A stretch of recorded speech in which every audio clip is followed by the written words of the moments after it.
In today's video, we're going over my favorite Serratus Anterior exercises for folks with neck and shoulder pain.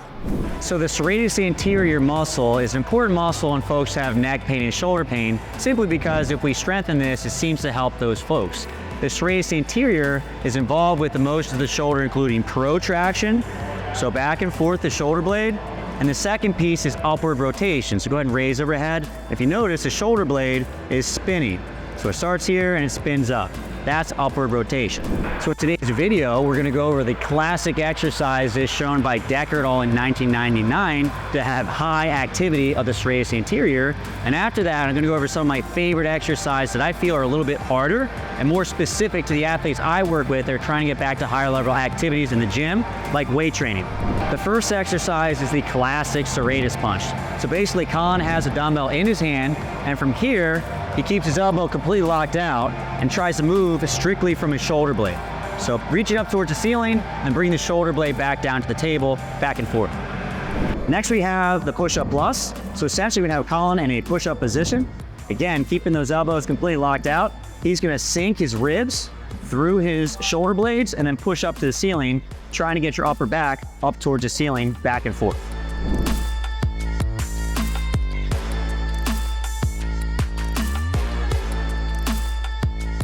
Research also indicates that the Serratus Anterior is activated best via subscribing to the channel and also hitting the like button.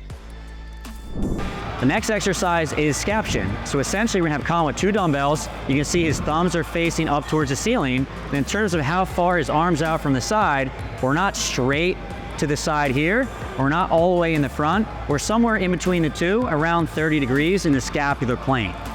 In the prior two exercises, we're looking at protraction of the shoulder blade. This really isn't. However, we are upwardly rotating the shoulder blade when we do this. So because of that, it has a higher EMG as Serratus Anterior.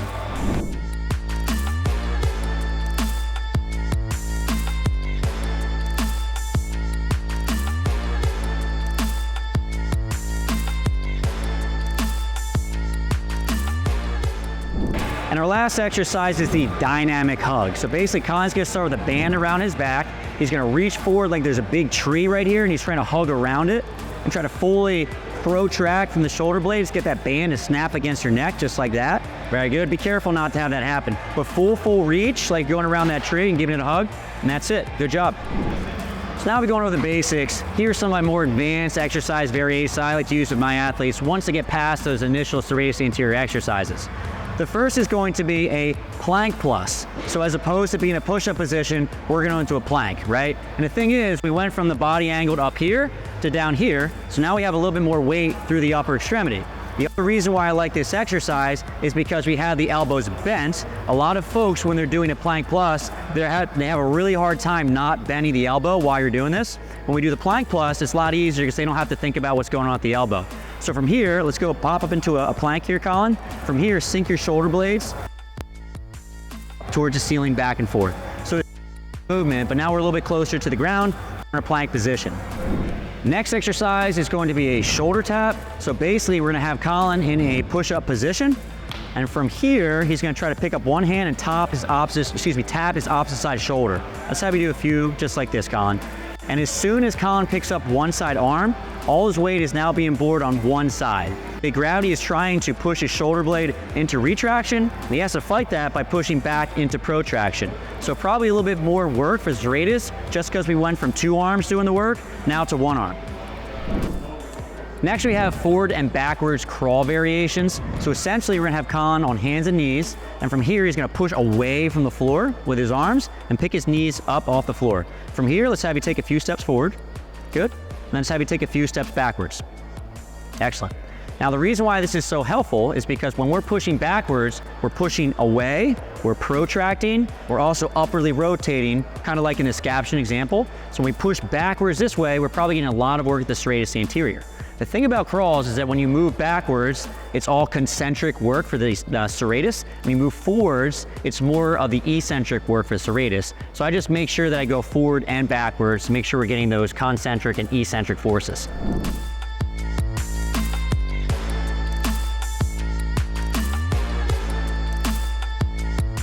An advancement to the forward and backwards crawling in that bear stance would be an army slider crawl. So essentially, we're just gonna have Colin do a plank here, right? And then his feet are on a... Now, just as in the plank plus to the push-up plus, we're going from this angle, a little more work for the shoulder blades, and he's still pushing away and then going forward, same way you would see in a forward crawl. It's just a little bit more challenging. Only thing I will say is make sure you're wearing long sleeves if you're on a floor that doesn't feel so good, and you need a surface that slides well. Next exercise I like to use is an actual push-up with the plus, adding some band resistance. So Colin has a band here, right behind his upper back. And the thing about a push-up, let's have you go down all the way to the floor and you can relax. Usually the hardest part of the push-up is at the very bottom, right? And come all the way up to the top. As you get towards the top, it gets easier and easier. The thing about band tension, let's have you go all the way back down again. At the bottom of the push-up, where it's typically easiest, there's a lot of slack in the band. It's not that hard, but as you push up, the movement gets easier and easier, the band kicks in more and more. The other part is at the very top of the motion where you're fully protracting, that's where the band adds the most resistance. So if we're doing push-ups, it's biasing the challenge towards the top of the movement, we're getting more protraction and challenging the serratus. Next exercise is gonna be a push-up with a single arm plus. So when we do a double arm push-up, your body weight is evenly distributed between left arm and right arm.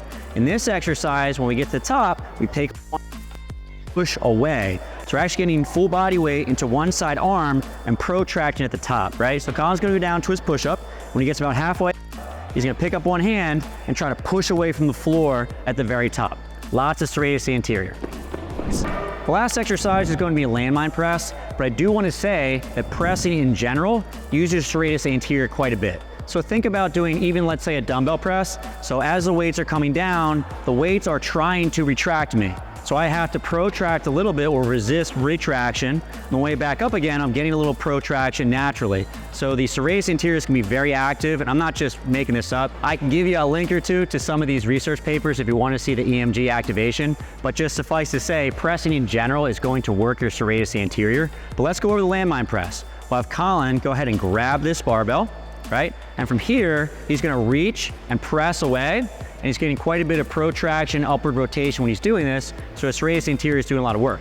The reason why I like a landmine press, you can relax for now, Colin, is simply because when we do a landmine press, we're allowing the shoulder blade to move. When we're doing a dumbbell press or bench press, we're purposely trying to retract the shoulder blades generally, and because of this, we might not be allowing the serratus anterior to do its full job because we're trying not to protract aggressively at the top of the movement, but when we do a landmine press, we actually are. So now you have a bunch of good options for your patients that have shoulder pain to target their serratus anterior. Now you have to see how you put it together. So I have a video, I'll put a link in the corner, go ahead and click on that, where I go over a case study of someone that has shoulder pain, and I show you how we start with easy exercises and progress to the point where they're back to their training. I'll leave that link in the corner, like I said. Go ahead and click on that, and I'll see you on the next video.